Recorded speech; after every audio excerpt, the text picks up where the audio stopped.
Good morning student, कैसे हो? तो कल बताए थे आपको डिफरेंशियल इक्वेशन का पार्ट बेसिक कंसेप्ट के साथ साथ समझाए थे। अब थोड़ा सा जो नेक्स्ट पार्ट, जो लास्ट पार्ट है इसका, वो देखेंगे कि अगर डायरेक्ट इक्वेशन नहीं गिवन है तो क्या करते हैं। तो उस पर आने के लिए पहले एक क्वेश्चन और आपको बताते हैं, फिर उस टॉपिक पे आएंगे। देखेंगे क्वेश्चन, जैसे पहला है y इक्वल टू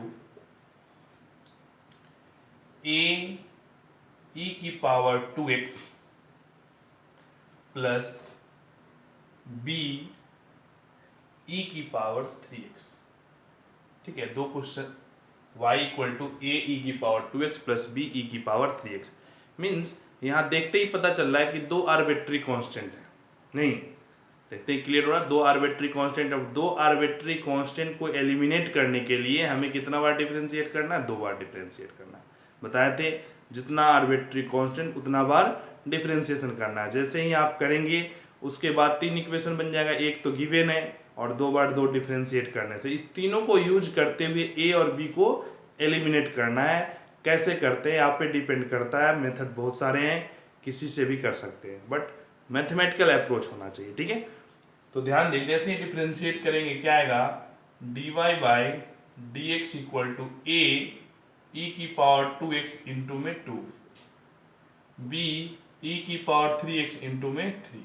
एक डिफरेंशिएशन हो गया। Again d2 y by D x two solve करेंगे क्या आएगा? 4a ई की पावर 2x प्लस 9b ई की पावर 3x। एक इक्वेशन, 2 और 3। अब इस 3 इक्वेशन से हमें a और b को एलिमिनेट करना है। ठीक है, तो क्या करेंगे? इक्वेशन 2 इंटू में 2, इक्वेशन 2 को 2 से मल्टीप्लाई करके इक्वेशन 2 इंटू में 2 एंड सब्ट्रैक्ट फ्रॉम 3। याद कीजिए, सिंपल सब्स्टिट्यूशन मेथड में हम क्या करते थे?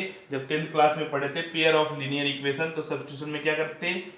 एक इक्वेटिंग कोफिशिएंट में क्या करते थे? इक्वल कोफिशिएंट बनाते थे और सब्ट्रैक्ट करते थे। तो सेम प्रोसेस यहाँ करेंगे। d2y by D x two minus 2 dy by D x. ठीक है, मीन्स इसको 2 से मल्टीप्लाई करके सब्ट्रैक्ट करना है। तो 2 से मल्टीप्लाई किए, ये आ गया सब्ट्रैक्ट। अब RHS को सब्ट्रैक्ट करेंगे। 2 से मल्टीप्लाई किए, 4 बन गया, सब्ट्रैक्ट होकर के ये क्या हो गया? 0। यहाँ 2 से मल्टीप्लाई करेंगे 6 9 माइनस 6 क्या आ गया? 3b ई की पावर क्या आ गया? 3x। ठीक है, 3b ई की पावर क्या आ गया? 3x। ठीक है, क्लियर हुआ? यहां से आ गया 3b ई की पावर 3x। अब नेक्स्ट क्या करेंगे? इसे यहां रहने दें, मान लो इसे 4। अगला स्टेप क्या करेंगे? इक्वेशन 2 इंटू में 3 एंड सब्ट्रैक्ट फ्रॉम 3। ठीक है, तो 3 से मल्टीप्लाई करके सब क्या आएगा? d2y by D x two minus 3 dy by D x. ठीक है, इक्वल टू, अगर 3 से मल्टीप्लाई करके सब्ट्रैक्ट किए तो क्या आएगा? माइनस 2a ई की पावर 2x। ये 6 हो गया और ये क्या है? 4। तो 6 सब्ट्रैक्ट करेंगे तो क्या आएगा? माइनस 2a की पावर 2x। और ये 9 से 9 क्या हो गया? कैंसिल हो गया। ठीक है, मीन्स हमारे पास ये आ गया और ये आ गया। ठीक है, अब हमें सोल्व करना है, फाइनल इक्वेशन कैलकुलेट करना है। ठीक है, तो फाइनल इक्वेशन में क्या आएगा उस पर विशेष ध्यान देंगे कि कैसे हम अरेंजमेंट करें इसका। अब देखिए यहां तो a to the power 2x आ गया, b e to the power 3x आ गया। अगर a e to the power 2x b to the power 3x की वैल्यू यहां से फर्स्ट में रिप्लेस कर दे, सब्स्टिट्यूट कर दे, तो y इक्वल टू आ जाएगा जिसमें a और b दोनों नहीं होगा। तो यहां b e to the power x के लिए हम क्या लिख सकते हैं? 1/3 इंटू में, और a e to the power x के लिए क्या लिख सकते हैं?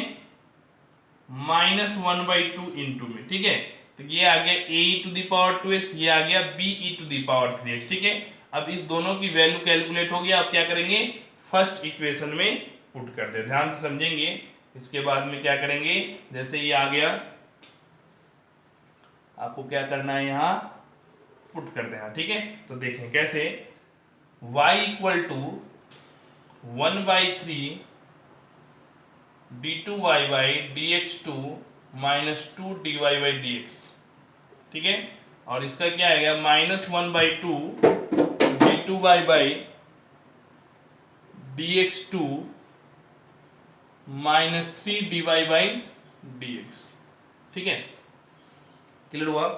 अभी जैसे ही दोनों हम वैल्यू पुट कर दिए, अब क्या आता है, ध्यान से जैसे दोनों वैल्यू पुट किए, अब क्या करेंगे, इसका यहाँ -1/2 है और ये क्या है 1/3 है, तो एलसीएम लेकर के सोल्व करें तो 6 से मल्टीप्लाई कर दें तो क्या आएगा 6y, 6 से अगर मल्टीप्लाई करते तो 6y, तो ये क्या आ जाएगा 2 इंटू, तो 2 d2y by dx2 minus 4 dy by dx। ठीक है, 6 से मल्टीप्लाई किए तो ये 2 है, तो ये 3 आएगा, तो -3 d2y बाई dx2 और minus minus plus 9 dy by dx।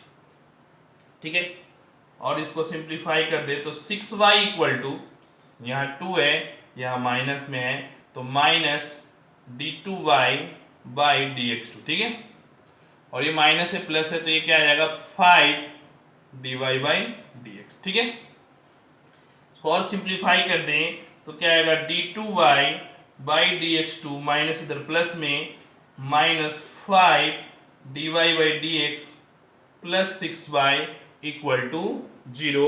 और यही क्या हो गया, final differential equation of this. यहाँ देखें a और b दोनों आर्बिट्री कांस्टेंट एलिमिनेट हो गया, a और b दो आर्बिट्री कांस्टेंट है, सेकेंड ऑर्डर बन गया, दैट मीन्स आपका ये फाइनल डिफरेंशियल इक्वेशन हो गया। तो इस तरीके से पेशेंस रखेंगे और हर टाइप के क्वेश्चन को सोल्व करेंगे। ठीक है, अब थोड़ा आपको रिकॉल कराते हैं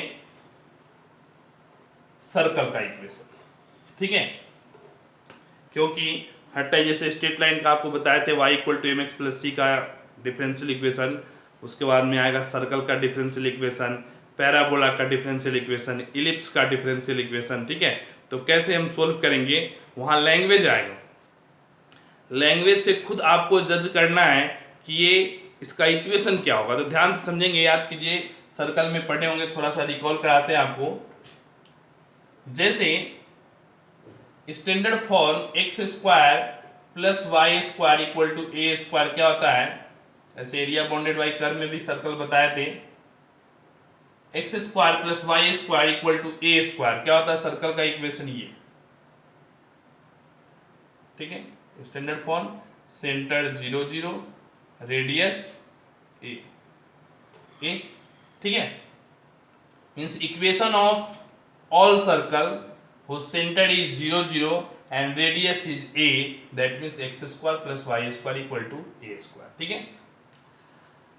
अब क्वेश्चन थोड़ा चेंज करेगा, equation of all circle which touch both axis in first quadrant। ध्यान से समझेंगे एक एक वर्ड जो बता रहे हैं, equation of all circle which touch both quadrant in first quadrant.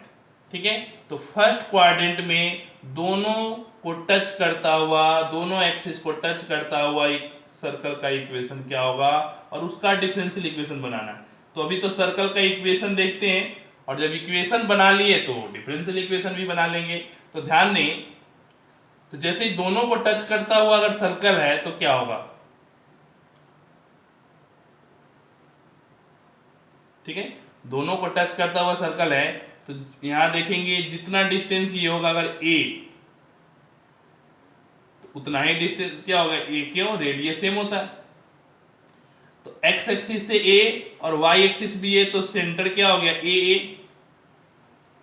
Centre क्या हो गया a a, means equation of all circle touch both coordinate axis in first quadrant क्या होगा, x minus a the whole square plus y minus, sorry दोनों a होगा, y minus a the whole square equal to a square both coordinate axis को touch करता हुआ, means एक ही arbitrary constant होगा। ध्यान देंगे अगर थोड़ा सा भी चेंज किए तो स्टैंडर्ड फॉर्म क्या होता है, स्टैंडर्ड फॉर्म होता है x minus a the whole square plus y minus b the whole square equal to r square, means a b और r या आप सी मान ले कुछ भी, तीन आर्बिट्री कांस्टेंट होता है इक्वेशन ऑफ सर्कल में। या इसको याद कीजिए आप general x minus alpha the whole square plus y minus beta the whole square equal to r square, ये भी आप पढ़े होंगे 11th क्लास में। मींस दो यहां से आर्बिट्री और एक तीन आर्बिट्री कांस्टेंट होता है, मींस आपको 3 बार डिफरेंशिएट करना पड़ेगा अगर कोई भी पार्टिकुलर कंडीशन के लिए केस दिया हुआ नहीं है। जैसे यहां है दोनों एक्सिस को टच कर रहा है, मींस अब इस कंडीशन को सेटिस्फाई करते हुए आपको इक्वेशन बनाना है। अगर नहीं बनाए, अगर इक्वेशन दिया हुआ है तो आसान है, लेकिन आपको खुद उसके स्टेटमेंट से ऐसा इक्वेशन बनाना है। आप देखिए क्या है, सिर्फ एक ही आर्बिट्री कांस्टेंट है, मींस क्या करना है, इसको एक बार डिफरेंशिएट करना। ठीक है, चलिए तो ये तो हुआ क्या, टच। अब यही रहता है touch both coordinate axis in second quadrant. तो सेकंड क्वाड्रेंट में क्या लेते हैं, सेकंड क्वाड्रेंट में क्या लेते हैं हम, सेकंड क्वाड्रेंट में क्या होता है, ये क्या है माइनस ए और ये हाइट ए, तो सेंटर क्या हो जाता माइनस ए कॉमा ए, इन सेंटर चेंज हो जाता। तो इक्वेशन क्या होता, x plus a the whole square plus y minus a the whole square equal to a square. तो सेकेंड क्वाड्रेंट में ये प्लस हो जाता, थर्ड क्वाड्रेंट में दोनों प्लस होता, फोर्थ क्वाड्रेंट में x निगेटिव होता, यहाँ y वाला पॉजिटिव हो जाता। ठीक है, तो इस तरीके से हम सभी क्वाड्रेंट में टच करता हो, बट सभी में सिंगल वेरिएबल ही होगा, मींस सिंगल आर्बिट्री कांस्टेंट होगा। तो एक ही बार डिफरेंशिएट करके हमें सोल्व करना होगा। अब देखते हैं दूसरा पैटर्न का, equation of circle which touch x axis at origin, equation of circle which touch x axis at origin। तो x axis है ये और इसको ओरिजिन पे टच करता है, ऐसे सर्कल का इक्वेशन क्या होगा। ठीक है, तो इसका चेंज क्या हो सकता है, रेडियस नहीं, रेडियस चेंज होगा, बस हमेशा यहाँ टच करता हुआ, तो टच करता हुआ है मींस अगर हम सपोज दैट यहां से यहां का डिस्टेंस लेते हैं a, तो सेंटर क्या होगा 0 comma minus a। Touch x axis नीचे भी हो सकता है और ऊपर भी हो सकता है, ऐसा भी हो सकता है। ठीक है, तो यहां सेंटर अगर लेंगे तो क्या आएगा 0 कॉमा प्लस a। ठीक है, समझ में आया। अब रेडियस दोनों केस में a, रेडियस दोनों केस में क्या आ गया a, तो इक्वेशन लिखेंगे तो क्या आएगा x square plus y minus a the whole square plus minus ले ले equal to a square. Plus minus क्यों लिए, ऊपर वाला लेंगे तो माइनस, नीचे वाला लेंगे तो क्या होगा प्लस होगा। मींस आपको अगर कंडीशन गिवन है कि touch x axis at origin, तो आपको ऊपर वाला भी लेना है, नीचे वाला, दोनों पॉसिबल केस। अब ये कहे कि अबव द एक्स एक्सिस या विच पास इन फर्स्ट क्वाड्रेंट, तब आपको सिर्फ ऊपर वाला लेना है। मींस और भी पार्टिकुलर जैसे ही कंडीशन, लैंग्वेज पे डिपेंड करता है, जितना ज्यादा वेरिएशन लैंग्वेज करेगा उतना क्वेश्चन की वेरिएशन होगी, उतना इक्वेशन का वेरिएशन होगा। ठीक है, हम 2 4 क्वेश्चन 10 क्वेश्चन बताएंगे, लेकिन वेरिएशन लैंग्वेज बदलने का इनफाइनाइट वे है, कोई भी लैंग्वेज बदल सकता है। तो आपको उस लैंग्वेज के अकॉर्डिंग इक्वेशन बनाना, फिर इक्वेशन बना करके तब डिफरेंशियल इक्वेशन करना। ठीक है, तो पहले तो आपको इक्वेशन बनाना सिखा रहे हैं, फिर उसके बाद में इसमें से ही कोई एक दो क्वेश्चन को आपको डिफरेंशियल इक्वेशन भी बना देंगे, कैसे सोल्व करते हैं। ठीक है, डिफरेंशियल इक्वेशन तो सोल्व वैसे ही करना जैसे जितना आर्बिट्री कांस्टेंट है उतना बार डिफरेंशिएट करें और उसको रिप्लेस करें, मेन कंसेप्ट यही है, उसमें कोई नया कंसेप्ट नहीं है। ठीक है, बट इक्वेशन बनाने में हर लैंग्वेज के अकॉर्डिंग क्वेश्चन चेंज होगा, इसलिए ये लैंग्वेज वाला क्वेश्चन थोड़ा सा टफ हो जाता है, क्योंकि आपको कोऑर्डिनेट का भी बेसिक कंसेप्ट ज्ञान होना चाहिए, तब जाके क्लियर होगा। ठीक है, चलिए तो 0a और 0 माइनस a। ठीक है, क्लियर हुआ। अब ध्यान दें, अगला देखेंगे, अगर यही क्वेश्चन ऐसा हो जाए कि equation of circle which touch y axis at origin, तो वाई एक्सिस को टच करने वाला ओरिजिन क्या हो गया, तो यहां होगा a, 0, इस साइड भी हो सकता है, ठीक है। तो इक्वेशन क्या होगा, x minus a the whole square plus Y square equal to a square, ठीक है। तो इस तरीके से according to question original equation of circle क्या होता है, x square plus Y square plus 2gx plus 2fy plus c equal to 0, ठीक है। तो इस तरीके से जनरल इक्वेशन को भी हम कंडीशन सेटिस्फाई करके स्पेशल फॉर्म में बदल सकते हैं, ऐसे भी लिख सकते हैं। अब ओवरऑल कंसेप्ट आप सीखें सर्कल के फॉर्म का। अब इसके अकॉर्डिंग हम क्वेश्चन देखते हैं कैसे सोल्व करेंगे, ठीक है। तो जैसे पहला क्वेश्चन है, find the differential equation of all circle passes through origin. All circle है जो ओरिजिन से क्या कर रहा है, पास कर रहा है, and having their centre on x axis, x axis पे सेंटर है, ओरिजिन से पास करना। अभी कंडीशन जो बताए थे वैसा ही है, ठीक है। ओरिजिन से पास करने वाला सर्कल और एक्स एक्सिस पे सेंटर है, तो ठीक है, ओरिजिन से पास करने वाला है और एक्स एक्सिस पे सेंटर, इधर भी हो सकता है इधर भी हो सकता है। मान लिया क्या, a0, a क्या है। अब देखें एक ही कंडीशन से क्यों बात बन जाता है, क्योंकि a कांस्टेंट आर्बिट्री कांस्टेंट हो, पॉजिटिव भी हो सकता है निगेटिव भी हो सकता है। अगर पॉजिटिव हुआ तो इधर, निगेटिव हुआ तो इधर, दोनों केस वैलिड हो सकता है, ठीक है। तो हम एक सोल्व करेंगे आर्बिट्री कांस्टेंट, क्योंकि हमें तो उस कांस्टेंट को ही रिप्लेस कर देना, तो वो प्लस भी रिप्लेस हो सकता है वैसे ही और माइनस भी रिप्लेस हो सकता है, मीन दोनों एक साथ आ जाएगा, ठीक है। तो ध्यान दें, अब हम क्या बताए थे कि equation of circle passes through origin and centre on x axis, ठीक है। क्लियर हुआ। तो अब ध्यान दें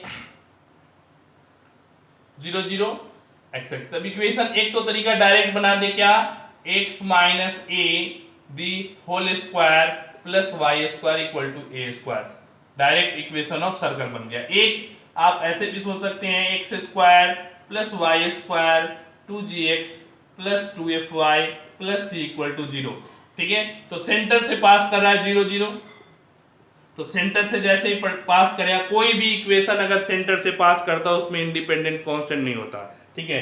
जैसे ही x0 और y0 पुट करेंगे c इक्वल टू 0 हो जाएगा, means x square plus Y square plus 2gx plus 2fy plus c हो गया क्या, 0। क्यों, क्योंकि ये सेंटर से पास करता है। दूसरा कंडीशन कि सेंटर कहाँ है, और एक्स एक्सिस पे है, तो जैसे ही एक्स एक्सिस पे सेंटर है तो y की वैल्यू क्या हो गया, 0, तो y की वैल्यू यहाँ 0 लेंगे, क्यों, सॉरी f की वैल्यू याद कीजिए, सेंटर क्या होता है, -g, -f, ठीक है। तो जैसे ही y कोऑर्डिनेट सेंटर का 0 है तो f की वैल्यू क्या हो गया, 0, तो इक्वेशन बन गया x square plus Y square plus 2gx equal to 0। This is the equation जहां से आपको डिफरेंशियल इक्वेशन सोल्व करना है। अगर इसे भी सोल्व करते तो देखो क्या होता है, x square plus Y square minus 2x plus a square equal to a square से ए स्क्वायर कैंसिल किया गया, x square plus Y square minus 2ax equal to 0। तो यहाँ डायरेक्ट हम लिख लिए, यहाँ उस दोनों कंडीशन को सेटिस्फाई किए तो ही आ गया, अल्टीमेट वही। अब x square plus Y square, यहाँ g आर्बिट्री कांस्टेंट है या a आर्बिट्री कांस्टेंट है, अभी बताए थे, या a प्लस भी हो सकता है माइनस भी हो सकता है, ये g प्लस भी हो सकता है और माइनस भी हो सकता है, दोनों कंडीशन से सेम को रिप्रेजेंट करता है। अब आपको क्या करना है, डिफरेंशियल इक्वेशन बनाना, ठीक है। तो आप इससे बता देते हैं, इससे दोनों एक ही हैं, एक आर्बिट्री कांस्टेंट, एक बार डिफरेंशिएट करना है, आंसर आ जाएगा, ठीक है। तो डायरेक्ट कर देते हैं इसे, एक्स स्क्वायर का डिफरेंशिएशन 2x, वाई स्क्वायर का 2y dy by dx plus 2g equal to 0, ठीक है।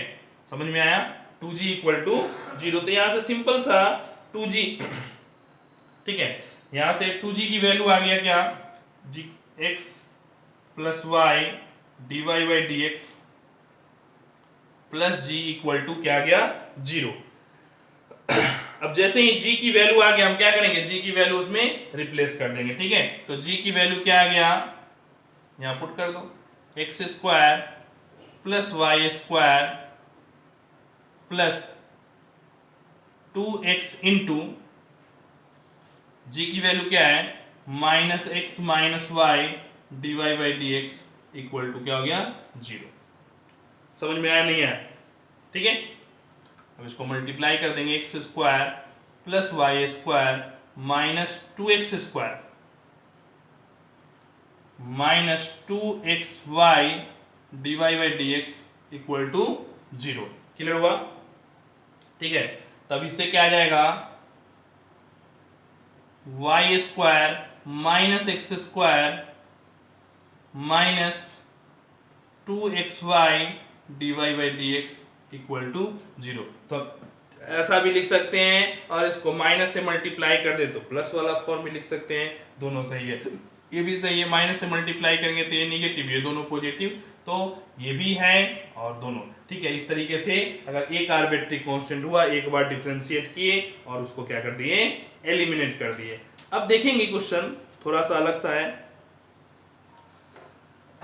अभी बताए थे आपको कि all equation of circle which touch both coordinate axis and in first quadrant, ठीक है, find the differential equation of all circle in first quadrant which touch the coordinate axis, means ये वाला सर्कल ग्राफ बना दे इस type से, तो और perfect आपको देखते ही पता चल जाएगा टीचर को कि आपने सही काम किया है। ठीक है, कभी भी क्वेश्चन में जहां अगर ग्राफ या डायग्राम जरूरत है, या अगर क्वेश्चन के अकॉर्डिंग डायग्राम पॉसिबल है, तो हमेशा कोशिश करें कि डायग्राम बना दे। डायग्राम क्या है ना, जैसे टीचर आपका कॉपी चेक करेगा, देखते ही डायग्राम देखते ही 80% क्वेश्चन टीचर के माइंड में आ जाता है कि हाँ बच्चा सही किया। डायग्राम एक नज़र में, डायग्राम पिक्टोरियल रिप्रेजेंटेशन एक देखते ही पता चलता है कि हाँ बच्चा सही किया। ठीक है, तो जहां अगर जरूरत हो, अगर पॉसिबल है तो डायग्राम जरूर बनाए। तो इससे क्या पता चलता है, जैसे ही यहाँ बनाए दोनों एक्सिस को, तो ए रेडियस ए, तो जैसे ही आप ऐसा बना दिए मीन्स क्लियर हो गया कि x minus a the whole square y minus a the whole square equal to a square, this is the equation of circle. ठीक है, अब आपको क्या करना है, इसको डिफरेंशिएट करके, एक वेरिएबल है, सॉरी एक आर्बिट्री कांस्टेंट है, तो एक बार डिफरेंशिएट करना है। डिफरेंशिएट करेंगे क्या आएगा, 2 into x minus a plus 2 into y minus a d Y by D x equal to 0। ध्यान दें, x का डिफरेंशिएशन इसलिए 1 हो गया, y डिफरेंशिएशन इसलिए dy बाई dx आ गया। तो सोल्व करेंगे क्या आएगा, x minus a plus y minus a d Y by D x equal to 0। हमें तो एक बार ही डिफरेंशिएट करना है, और एक बार डिफरेंशिएट करने के बाद हमें x और सॉरी a को रिप्लेस करना। अल्टीमेट मेरा हर क्वेश्चन में क्या रहता है, आर्बिट्री कांस्टेंट को रिप्लेस करना। तो इसको और सिंप्लीफाई कर दे, x minus a plus Y D Y by D x minus a d Y by D x equal to 0। ठीक है, तो x plus Y D Y by D x equal to क्या गया, a plus a d Y by D x. ठीक है, x plus Y D Y by D x, a common करेंगे 1 plus d Y by D x. Clear हुआ इस तरीके से? ठीक है, अब यहां से a की वैल्यू कैलकुलेट करें तो x plus Y D Y by D x by 1 plus d Y by D x equal to क्या आ गया, a। इस a की वैल्यू आ गया। ठीक है, अब जैसे ही a आ गया तो हमारा काम क्या है, जो इक्वेशन है उसमें आर्बिट्री कांस्टेंट को रिप्लेस करना। तो जैसे रिप्लेस कैसे करेंगे, a की वैल्यू आ गया तो जहां जहां a है वहां इस वैल्यू को पुट कर देंगे। अब ध्यान दे, पेशेंस रखेंगे, ऐसा नहीं कि कॉम्प्लेक्स सा है तो क्या होगा, कैलकुलेशन एकदम पेशेंस के साथ कैलकुलेशन करेंगे, आंसर आएगा। ठीक है, ध्यान से समझेंगे। ये देखिए क्या रिप्लेस करना है हमें, a की वैल्यू। ठीक है, तो जैसे ही a की वैल्यू रिप्लेस करेंगे क्या आएगा, x minus x plus Y D Y by D x by 1 plus d Y by D x the whole square plus y minus x plus Y D Y by D x by 1 plus dy by dx the whole square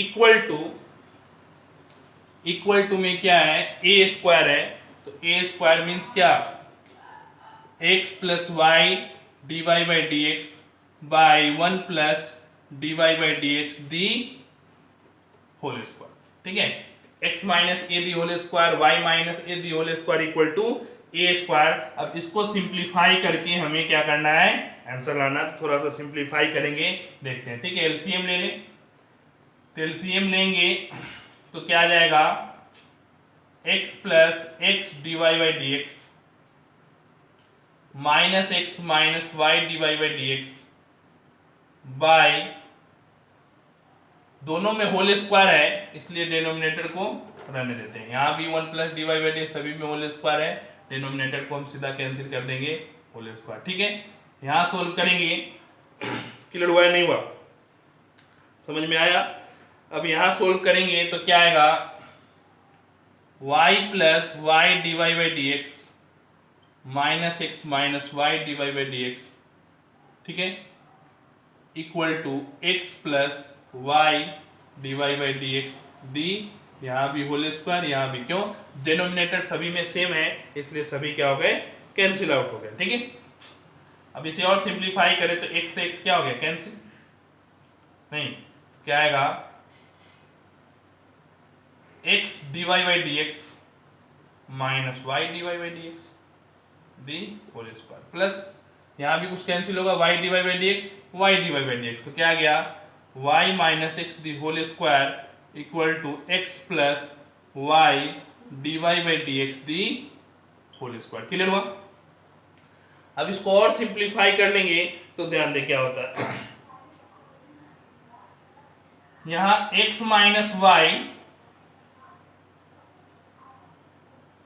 the whole square into d Y by D x the whole square, नहीं, x दोनों से d Y by D x common कर लिए तो क्या आएगा, x minus y, तो x minus y the whole square d Y by D x the whole square, अब प्लस y माइनस एक्स है तो इसको भी हम लिख सकते हैं x minus y the whole square, क्योंकि whole square a minus b का होल स्क्वायर हो या b माइनस ए का होल स्क्वायर दोनों सेम होता है, तो एक जैसा बनाने के लिए हम ऐसा लिख सकते हैं।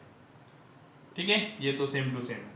अब x माइनस वाई यहाँ भी है यहाँ भी है, दोनों से कॉमन कर ले, तो x minus y the whole square common करेंगे तो क्या आएगा, 1 plus d Y by D x the whole square, नहीं, दोनों में सेम सेम है, कॉमन ले लिए तो यहाँ 1 बच गया और ये same, equal to x plus Y D Y by D x the whole square, और finally this is the answer. ठीक है, तो इस तरीके से जब अननोन क्वेश्चन हो तो हम सोल्व करते हैं, तो इस तरीके से एक एक स्टेप करके और फाइनल आंसर तक लाएंगे। ठीक है, जल्दीबाजी ना करें, थोड़ा सा कैलकुलेशन कॉम्प्लेक्स होते हैं तो पेशेंस के साथ करें। ठीक है, अगला क्वेश्चन दिखाते हैं आपको, जैसे सर्कल का आप देखें। ठीक है, अगला क्वेश्चन आपको पैराबोला से रिलेटेड बताते हैं। ठीक है, find the differential equation of all parabola with latus rectum 4a। याद कीजिए, लेटेस्ट रेक्टम का फॉर्मूला क्या होता था, 4a। जैसे y square equal to 4ax, तो जो x का कोफिशिएंट है वो क्या हो गया, 4a लेटेस्ट रेक्टम। तो 4a latus rectum already given है कि लेटेस्ट रेक्टम क्या है, 4a। ठीक है, दूसरा क्या है, latest and which axis are parallel to x axis, means axis क्या है, पैरेलल, इसीलिए y स्क्वायर हुआ। ध्यान देंगे, एक पैराबोला ऐसा होता है और एक पैराबोला ऐसा होता है। ठीक है, दो है, तो इसका एक्सिस y है, इसका एक्सिस क्या है, x है, तो x अगर x एक्सिस है तो y स्क्वायर होगा और y एक्सिस है तो x स्क्वायर होगा, दोनों केस में है। तो आप ध्यान दें, यहाँ क्या है, x एक्सिस है means y square equal to, तो y square equal to 4ax जिसका लेटेस्ट रेक्टम 4 है, but y square equal to x तब होगा जब क्या हो, वर्टेक्स क्या हो, ओरिजिन हो, और यहाँ वर्टेक्स का कोई फिक्स सिस्टम नहीं दिया हुआ। तो जब नहीं दिया हुआ है तो आपको जनरल केस लेना है, मींस जनरल केस क्या, मींस ये कहीं भी हो सकता है, जैसे अगर ये y स्क्वायर है तो ऐसा भी हो सकता है, ऐसा भी हो सकता है। ठीक है, सॉरी, x एक्सिस है, दैट मींस यहां भी हो सकता है, मींस अलग सिस्टम में parallel to parallel to x axis है, तो पैरेलल टू एक्स इस एक्सिस पे भी हो सकता है, यहां भी हो सकता है, यहां भी हो सकता है, ठीक है। तो इस तरीके से कहीं भी हो सकता है। मींस जनरल केस जो इसका वर्टेक्स है वो कुछ भी हो सकता है, मान लेते हैं अल्फा बीटा या एच के या कोई भी वैल्यू हम सपोज कर सकते हैं। मींस वर्टेक्स इसका फिक्स नहीं है ओरिजिन, अगर ओरिजिन होता तो ये हो जाता, बट यहाँ ओरिजिन गिवन नहीं है। मींस हम कोई भी ले सकते हैं। तो स्टैंडर्ड फॉर्म में अगर ग्राफ बनाए तो पैरेलल टू एक्स एक्सिस और ये ग्राफ हो, एक्सिस क्या है parallel to x axis, latus rectum क्या है, ये लेंथ जो है वो फिक्स गिवन है कि ये लेंथ 4a होगा नहीं। तो अब इक्वेशन क्या लिखेंगे, तो general equation shifting of origin याद कीजिए 11th क्लास में, y minus k the whole square equal to 4 into x minus a x minus h. तो सेंटर क्या हो गया इसका एच के, ठीक है। जनरल केस एच के कोई भी हो सकता है। अब हमें क्या करना है, इस इक्वेशन को यहाँ के और एच ध्यान देंगे। अक्सर बच्चे यहाँ कंफ्यूज क्या होते हैं कि के और एच, ए भी आर्बिट्री कांस्टेंट, ए आर्बिट्री कांस्टेंट नहीं है, ए ऑलरेडी क्वेश्चन में गिवन है लेंथ 4a, जैसे लेंथ 5 गिवन होता है, लेंथ 8 गिवन होता है, वैसे ही 4a लेंथ गिवन है। मींस ए यहाँ आर्बिट्री कांस्टेंट नहीं है, गिवन कांस्टेंट है। आर्बिट्री कांस्टेंट क्या है एच के, ये बदल सकता है अकॉर्डिंग टू क्वेश्चन। अगर यहाँ है तो एच के कुछ और होगा, अगर पैरेलल टू एक्स एक्सिस यहाँ हो गया तो एच के कुछ और होगा। मींस एच के बदलेगा, बट हर क्वेश्चन में 4a क्या है फिक्स है। मींस 4a कांस्टेंट है, आर्बिट्री नहीं है। मींस दो आर्बिट्री कांस्टेंट हो गया एच और के, और आपको दो बार डिफरेंशिएट करना है। तो पहला बार डिफरेंशिएट करेंगे तो क्या आएगा 2y minus k dy by D x equal to 4a, ठीक है। क्लियर हुआ। तो फाइनली क्या आ गया y minus k dy by D x equal to 2a। एक तो इक्वेशन यहां आप मान ले, हमें एक बार और डिफरेंशिएट करना है क्योंकि दो आर्बिट्री कांस्टेंट है एच और के। तो एक बार और डिफरेंशिएट करेंगे तो क्या आएगा u into v, u constant, v का differentiation plus v constant, u का डिफरेंशिएशन, तो dy बाई डी एक्स, ठीक है, इक्वल टू कांस्टेंट क्या हो गया 0, ठीक है। तो यहां से हम देखें क्या y minus k d2y by D x 2 plus dy by D x the whole square equal to 0 आ गया। समझ में आया नहीं आया, ठीक है। अब इससे हमें क्या करना है, दो इक्वेशन हो गए, एक हो गया ये, मींस एक तो इक्वेशन हो गया एक, और ये हो गया दूसरा, और ये हो गया तीसरा। अब इस तीन इक्वेशन को यूज करके हमें क्या करना है कि एलिमिनेट करना है।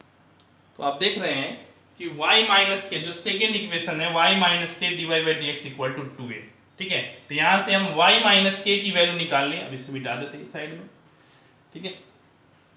ध्यान देंगे, अगर हम यहां से y माइनस के की वैल्यू निकाले तो क्या आएगा, y माइनस के की वैल्यू आएगा 2a by D by D x. अब इस y माइनस के को हमें सेकेंड में पुट करना। अल्टीमेट यहाँ तो h रिप्लेस हो चुका है पहले से ही, यही h रिप्लेस हो गया, नहीं इसमें ही h नहीं है। अब हमें k को रिप्लेस करना था, तो सेकेंड इक्वेशन से क्या करेंगे, यहाँ k रिप्लेस कर देंगे। तो y माइनस के की वैल्यू क्या आ गया 2a by D by D x, ठीक है, इनटू में d2 बाई डी एक्स 2 अब plus dy by D x the whole square equal to 0। Final equation ही हो गया। अब ये डिनोमिनेटर है, मल्टीप्लाई कर दे सभी टर्म को, तो क्या आएगा 2a d2 by D x 2 plus dy by D x the whole cube, पहले से ही स्क्वायर है तो क्या आ गया होल क्यूब, और यही क्या हो गया, that is the final answer, ठीक है। तो इस तरीके से सोल्व करेंगे। अगले वीडियो में आपको और अगला नेक्स्ट बताएंगे। Thank you.